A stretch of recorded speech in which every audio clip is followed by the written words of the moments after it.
হিন্দু ধর্মের মৃত্যুর পর দেহকে দাহ করতে হয়, মানে পুড়িয়ে দিতে হয়।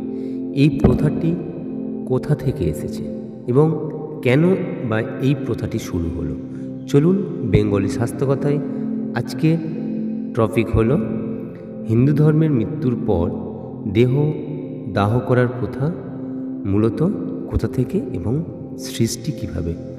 চলুন ভিডিওটি স্কিপ না করে সম্পূর্ণ দেখুন, তাহলে হিন্দু সনাতনী ধর্ম সম্বন্ধে অনেক কিছু জানতে পারবেন, বুঝতে পারবেন এবং আমাদের হিন্দু সনাতনী ধর্মকে আরও এগিয়ে নিয়ে যাওয়ার দায়িত্ব কিন্তু আপনি নেবেন। চলুন ভিডিওটি শুরু করা যাক। হিন্দু ধর্মের মৃত্যুর পর দেহকে দাহ করার প্রথা মূলত পুরাণ, উপনিষদ এবং অন্যান্য ধর্মগ্রন্থের উপর ভিত্তি করে গড়ে উঠেছে।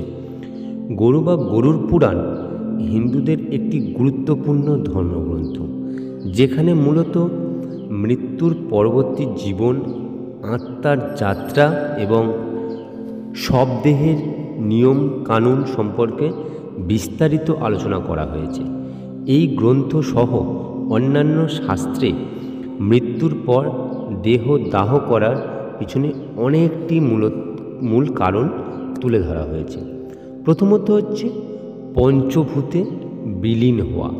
হিন্দু ধর্মমতে মানুষের শরীর 5টি মৌলিক উপাদান দিয়ে তৈরি: পৃথিবী, জল, অগ্নি, বায়ু ও আকাশ।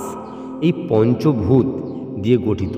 মৃত্যুর পর এই দেহকে আগুনে দাহ করলে এটি আবার সেই পঞ্চভূতে বিলীন হয়ে যায়।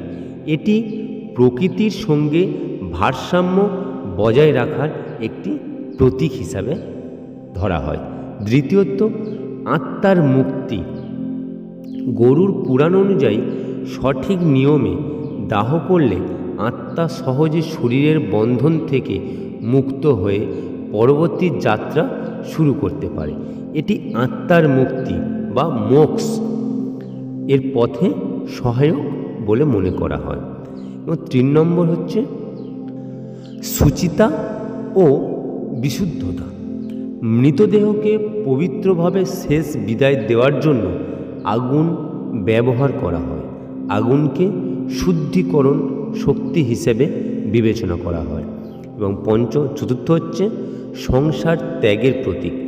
দেহ দাহ করার পরে বা দেহকে দাহ করা মানে হচ্ছে এই পার্থিব দেহ ও জীবনকে বিদায় জানানো, যা হিন্দু আধ্যাত্মিক দর্শনে মোহ ও বন্ধন থেকে মুক্তি পাওয়ার প্রতীক হিসাবে।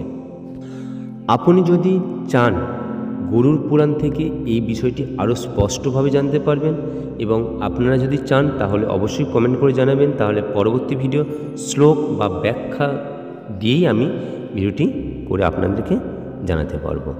সবাই ভালো থাকবেন, সুস্থ থাকবেন।